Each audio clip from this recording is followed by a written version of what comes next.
All right, so in this video, we're going to go over intermolecular forces, how you identify the intermolecular force, and also how you can use the intermolecular forces to describe different properties of that compound. All right, so you have to remember there are two types of bonding. There's intramolecular bonds, and then there's inter with an E. So intramolecular forces are going to be the bonds within the molecule. Those are the stronger type of bonds. So that is the force of attraction that holds the ions or the atoms together within the molecule. So you have ionic, you have covalent, you have coordinate, and then you also have metallic bonds. With intermolecular forces, those are the forces that hold the molecules together. So one water molecule being attracted to another water molecule. They're also called van der Waals forces. These are much weaker compared to intramolecular forces. So with intermolecular forces, our main types are going to be hydrogen bonds, London dispersion forces, dipole-dipole. There's also dipole-induced dipole, and there's a few other that we'll discuss as well. So intramolecular forces, when we talk about ionic forces, or the forces that hold the ions together, this would usually happens between a metal and a non-metal, but not always, because remember you do have things like ammonium, which is polyatomic ion, and if that's attracted to another ion, that's still considered to be an ionic force. Because there is a giant lattice of ions being held together, it is considered to be the stronger intramolecular force between ionic and covalent. So covalent intramolecular forces happen between nonmetals typically. It involves the sharing of electrons, so that's why they're attracted to each other. That's why they stay together, is because they're sharing electrons because of the attraction. Now, a coordinate bond, it's also called a dative bond. It works pretty much the same way that a covalent bond works. However, typically in covalent bonds, when you have one atom and another atom sharing electrons, one atom contributes one, the other one contributes the other electron. So it's an equal sharing. A coordinate bond occurs between two atoms where one of the atoms is donating both electrons that are going to be shared. Okay, so if we look at these two molecules right here, they can form a coordinate bond between the nitrogen and the boron, and the nitrogen will contribute both of the electrons. And this usually happens with things like with incomplete octets, like boron. All right, so intermolecular forces depend on dipoles. So remember, a dipole is where you have a positive and a negative charge in a molecule. Well, because you've got that positive and negative end, they can attract each other, okay?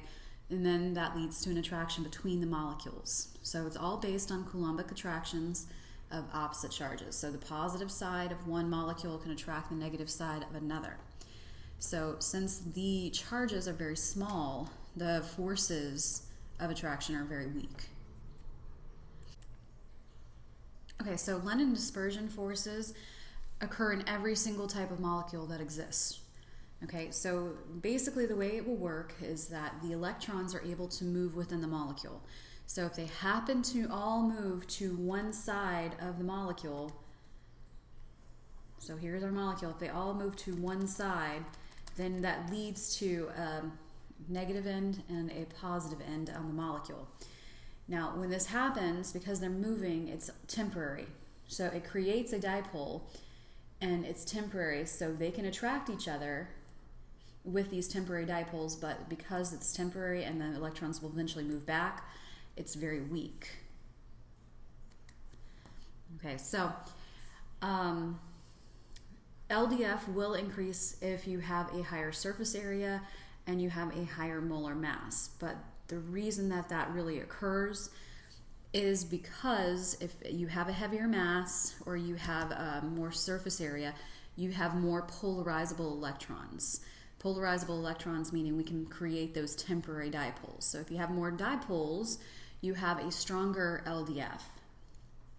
Okay, so with London dispersion forces, this occurs in every type of molecule, but when you have a nonpolar molecule, nonpolar molecules are only capable of having London dispersion forces with each other. That's the only way that they can attract each other. So right here, this is just an example of how London dispersion forces work. So you have the electrons, they all move to one side, and then you end up having a positive and negative charge, and then you can have these two atoms or molecules attract each other. And again, because the electrons are constantly moving, it's very weak. All right, so when you have that permanent dipole, you're able to attract to another molecule with a dipole.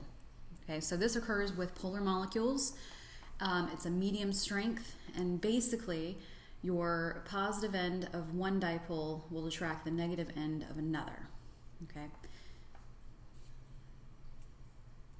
Hydrogen bonding is a very special type of dipole-dipole. It's a very strong intermolecular force, and this happens with hydrogen when it's bonding to something that's very electronegative, so nitrogen, oxygen, and fluorine. So since the hydrogen is bonding to something that's highly electronegative, it creates a very strong dipole. That's what makes it stronger than a normal dipole-dipole bond, because of that difference in electronegativity. But remember, the hydrogen has to be bonding directly to an O, N, or F. So just because you have a hydrogen in your molecule does not mean it's capable of hydrogen bonding.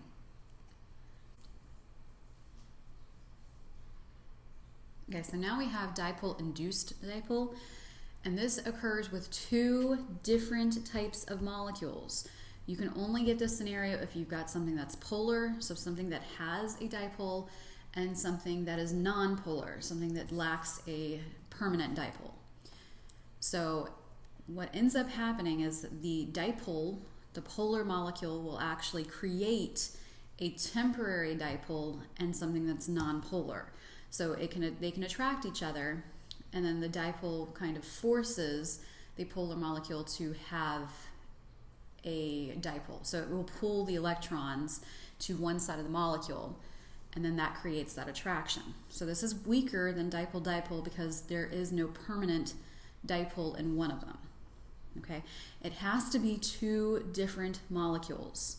The only way that you have dipole-induced dipole is when you have a polar substance with a non-polar substance. For instance, if I had water, which is very polar, with methane, CH4. So something that is polar with something that is non-polar. The only force of attraction that they can have is this dipole-induced dipole. Now, if you had water, water cannot be dipole-induced dipole because you're only talking about one substance. It has to be a polar with a non-polar. Okay, so the other possible types of intermolecular forces can happen with ions and dipoles. So if I have an ion attracting to something that is polar, okay? Since ions have full charges, they're not partial charges like in a dipole. Ions have full charges. This is actually a very strong intermolecular force. So it happens with a polar molecule and then an ion. So the negative ion will attract the positive end of the polar molecule, and then the positive ion can attract the negative end of the dipole. Okay, so polar molecules are very attracted to ions. So this is actually stronger than hydrogen bonding, okay, because of that fact that ions have that full charge. It's not a partial charge. We also have ion-induced dipole, and then this is where you have an ion, which has a full charge, and it will induce a temporary dipole in something that doesn't have a dipole. So that would be something like an ion attracting to something that's nonpolar. This is going to be stronger than dipole-induced dipole because, again, ions have a full charge. All right, so let's give the IMF here. Okay, so ammonia is NH3. So we have to draw the Lewis structure first. and there's a lone pair right there. So the shape here would be 1 lone pair, 3 bonding pairs, so that's going to be trigonal pyramidal. So it's an asymmetrical shape. It has polar bonds, so it is a polar molecule. So the IMFs that we can have with this, well, everything is capable of LDF. This is not its primary intermolecular force though, but it is capable of LDF. Okay, they're all capable of making these temporary dipoles. Well, we know it's polar, so it can also be dipole-dipole.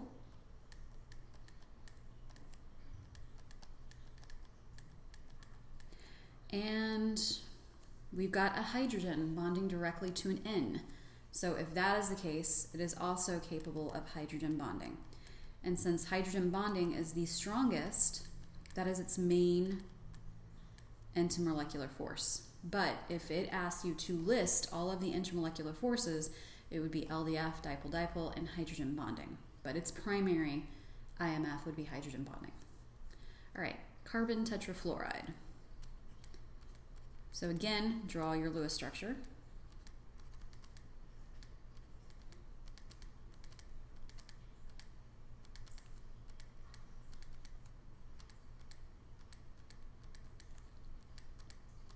Okay, so when we look at this shape, it's tetrahedral, so it's a symmetrical shape. All of the atoms are the same, bonding to the central atom, so it's symmetrical. So that means that it is a nonpolar molecule. And if it's nonpolar, the only thing it's capable of would be LDF. All right, ethanol. You would not be expected to know what ethanol looks like, but they might give you the structure. This is an organic compound, so.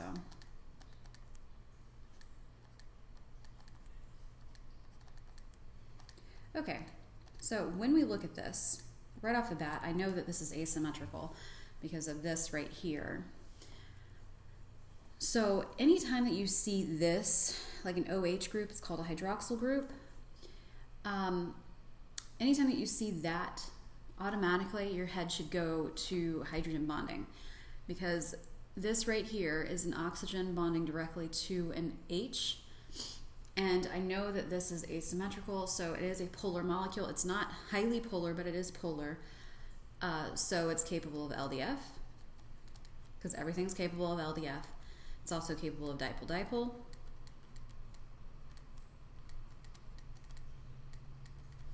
And it's capable of hydrogen bonding because of the fact that it's got that O bonding directly to an H.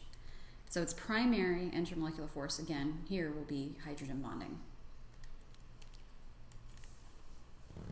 All right, so what are you going to be asked to do? Like, they could ask you to identify the intermolecular force, but what they're more likely to do is ask you to explain different properties of that compound or compare it to something else.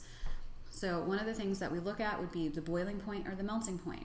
If you have a stronger IMF, that means that your boiling point and your melting point will both be higher because it takes more energy to separate the molecules or pull them apart. You also should remember that if you have a bigger size of your molecule, so if you have a higher molar mass, if you have a higher surface area, that increases the chances that you'll create these temporary dipoles, so that leads to a stronger Lennon dispersion force. Now, vapor pressure, okay? Vapor pressure is the pressure when a liquid begins to vaporize in a container. So if you look at like a soda bottle, there's a little bit of head space in the very top of the soda bottle. That space right there, they leave that space there because some of those molecules will escape as a vapor and then go into that little space. Okay, so if you have a stronger intermolecular force, that means that the liquid is more likely to stay in that liquid phase. If it's a weaker IMF, that means that the liquid molecules are more likely to escape into the gas phase, and then that will increase the vapor that occurs in that little space. So the higher the IMF, the stronger the IMF, the lower the vapor pressure. All right, now surface tension also increases if you have a stronger intermolecular force. That's because the surface tension occurs when the molecules are more cohesive, when they stick together. So if they're more attracted to each other, there's going to be a higher surface area. All right, so we're going to rank the boiling point. So the first thing you have to do is you have to determine the intermolecular force here.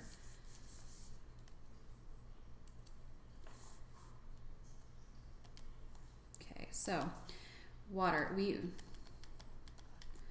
is going to be hydrogen bonding.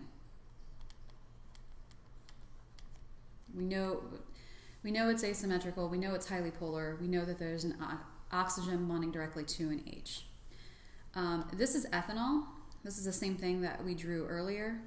So the C2, this is what ethanol looks like again. And again, we know that this is also hydrogen bonding. All right, so then we know if we look at this, we draw that Lewis structure.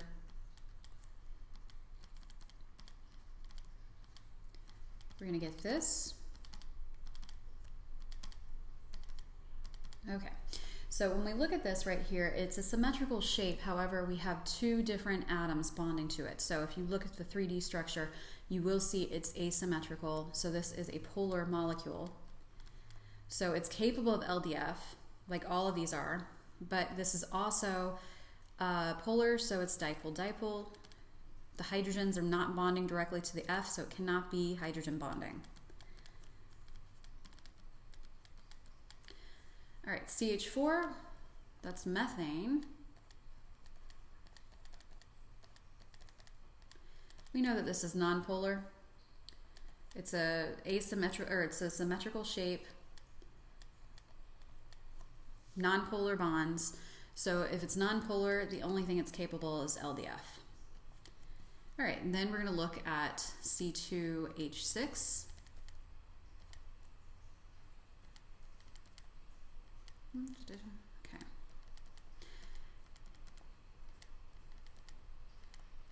Okay, most compounds that contain just carbon and hydrogen, they're pretty much going to be, if it's just carbon and hydrogen, those are going to be nonpolar.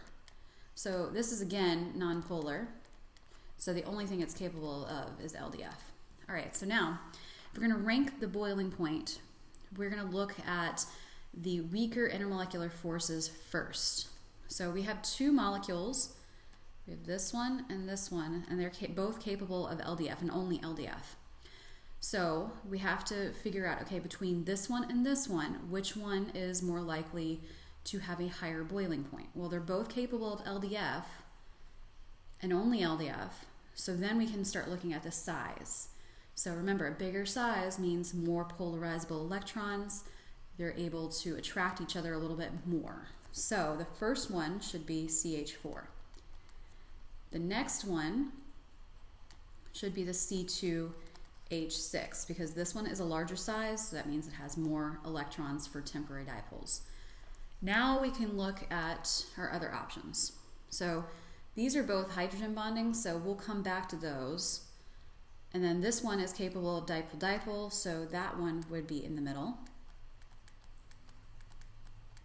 Okay, now we've got two choices here. We've got ethanol and then we've got water. Okay. If these were both alcohols, so if I was comparing ethanol to methanol, meaning the only differences would be the carbon and the hydrogen, the amount of carbon and hydrogen, then I would look at the size. But because I'm comparing water to ethanol, I can't just look at the size. So when I look at water, I have a much smaller molecule, and I've got two hydrogens here. Okay, it will be able to create more hydrogen bonds than this one will. So water does have a higher boiling point than just simple alcohol. Now, if I was comparing ethanol to methanol, like if I had this is methanol. If I was comparing those two things, methanol and ethanol, I would say that ethanol would have the higher boiling point, because the only difference between this molecule right here and this molecule right here is the amount of carbons and hydrogens. But if we're comparing water to the ethanol, water is able to create more dipoles, more dipoles. So this would be ethanol, and then the last one should be water. Water is highly polar.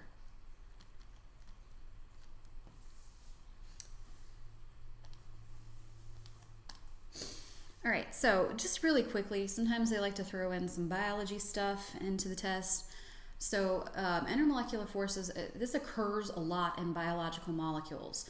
Without intermolecular forces, we wouldn't have, nothing really would work. So when we look at DNA, we do have intermolecular forces. So you'll have the covalent bonds that occur in the molecules, so in your cytosine and guanine and adenine and etc.